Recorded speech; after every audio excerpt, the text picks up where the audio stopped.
They say there are two sides to every story. Consider both before you form an opinion. Easier said than done. Look at the conflict in Ukraine. One side is dominating the global narrative. The other side has been proclaimed the villain. I'm talking about NATO and Russia. And while there's a solid case against Russia here, this story too has another side. And as the tellers of the story, we must dwell on and reflect it. Vladimir Putin's aggression is being called out, and rightly so. Invading a sovereign country cannot be justified. But what led the world to the point of this invasion? Leaders in Moscow say they are the aggrieved party. They are the victims of NATO's eastward march, and they're only acting in self-defense. Here's why. Over the past 25 years, NATO has been creeping closer to the Russian border. Former Soviet states have become NATO members. This military alliance has technically absorbed the entire security belt of Moscow. Russia sees this expansion as a provocation. It hurts their security interests and won't end well for both sides, they said. The warnings were clear. NATO ignored them. Call it their myopia or arrogance. They downplayed Moscow's concerns, kept proceeding with new rounds of expansion until things blew up in Ukraine. Did NATO push Ukraine into this war? Hello and welcome to Gravitas Plus. I'm Palki Sharma Upadhyay, and today I want to discuss why NATO cannot escape the blame for what's unfolding in Ukraine. First things first, what is NATO? The North Atlantic Treaty Organization, a security alliance between North America and Europe. It was formed after the Second World War. The goal, they say, was to protect democratic freedom. On the 4th of April 1949, the North Atlantic Treaty was signed. This treaty was simply an anti-Soviet accord aimed at countering any future aggression by the USSR. It established a new balance of power in Europe. It promised all members collective security. That's a core principle laid out in Article 5 of the NATO Treaty. It obliges member states to protect each other in case of a war. It says an armed attack against one ally will be an attack on all allies. Meaning, if one NATO nation is attacked, all NATO nations will retaliate. This allowed NATO members to pool and share their military resources. They built efficient defense capabilities, but there was more to NATO than just defense. It was an alliance of liberal countries, an engine of democratization that was supposed to promote common values and interests, also push back against the rise of communism. Naturally, Moscow saw this alliance as a threat to its interests. In response, it created the Warsaw Pact in the year 1955. It was a counterweight to NATO, the Warsaw Pact. These were the members. Their goal was the same. If one Warsaw Pact member is attacked, all others will defend it. In Russian historical memory, there were 5 reasons why such a pact was justified, 5 major invasions when the West threatened Russian interests. This includes the Polish occupation of the Kremlin in early 17th century, the Swedish invasion of Russia in early 18th century, the Napoleon invasion of the 19th century, and the 2 wars with Germany in the 20th century. In each case, the very essence of the Russian state was threatened.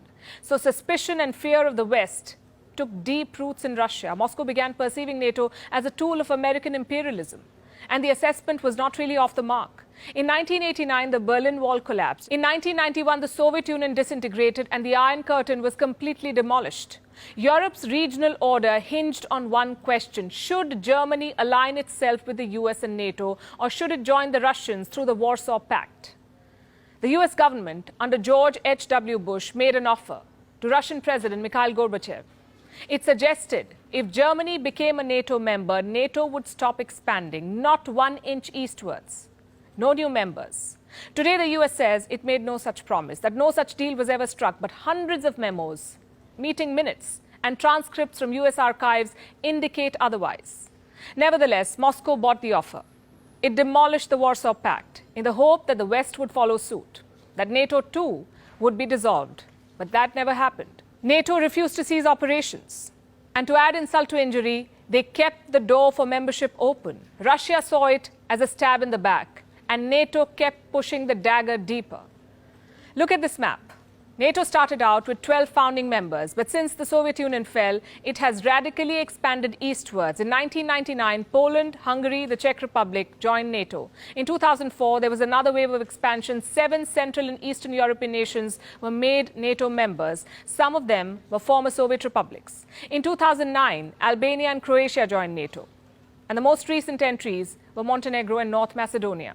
both situated in Russia's backyard. It does not end there. As of 2021, NATO officially recognized 3 more aspiring members: Bosnia and Herzegovina, Georgia and Ukraine. Last we checked, NATO was also in talks with Sweden, Finland and Serbia for membership. So to put it simply, much of Eastern Europe, which once used to be part of the Soviet Union, has now joined NATO, and this happened despite Russia's protests and warnings. The last reasonably friendly warning from Moscow came in the year 2007. Vladimir Putin addressed the annual Munich conference, where he said, and I'm quoting, "NATO has put its frontline forces on our borders. This expansion represents a serious provocation that reduces the level of mutual trust, and we have the right to ask, against whom is this expansion intended, and what happened to the assurances our Western partners made after the dissolution of the Warsaw Pact?" These sentiments have been echoed by a host of American strategists. I'll give you a few examples. June 1997, 50 prominent foreign policy experts signed an open letter to President Bill Clinton calling America's efforts to expand NATO a policy error of historic proportions. Then we have George Kennan, the father of America's containment policy during the Cold War. He too called NATO expansion a tragic mistake with no reason whatsoever. The warnings went on for decades. In 2008, William J. Burns, the U.S. ambassador to Moscow, wrote a letter to the State Department where he said that Ukrainian entry into NATO is the brightest of all red lines for the Russian elite. He said that even Putin's sharpest critics at home consider Ukraine's entry a direct challenge to Russian interests. It does not end there. This is Robert M. Gates. He was the defense secretary in the Bush and Obama administrations. He wrote in his memoir that trying to bring Georgia and Ukraine into NATO was truly overreaching. Then we have Strobe Talbot, a former deputy secretary of state. He described the Russian perception in a similar way, how they consider NATO as a vestige of the Cold War, and point out that if the Warsaw Pact was disbanded, why did the West not dismantle NATO? So several voices in the Western world had warned that Russia's protests have merit and that NATO expansion could spell serious trouble. Yet, successive American administrations paid no heed to these warnings. They kept widening NATO's security umbrella. Now, here's the thing.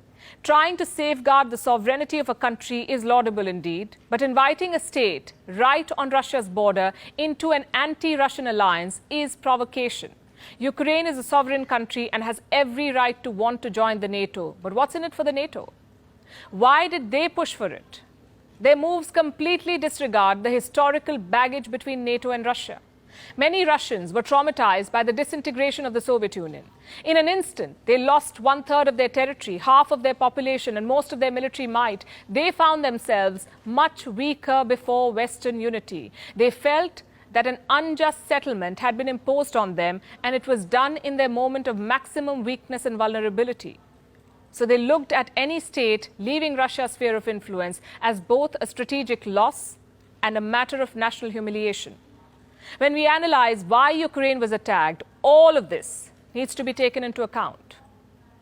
Does this justify the war? Absolutely not. Russia's actions are criminal, no two ways about it. But the West is not innocent either. They did not do what they could have to avert this war.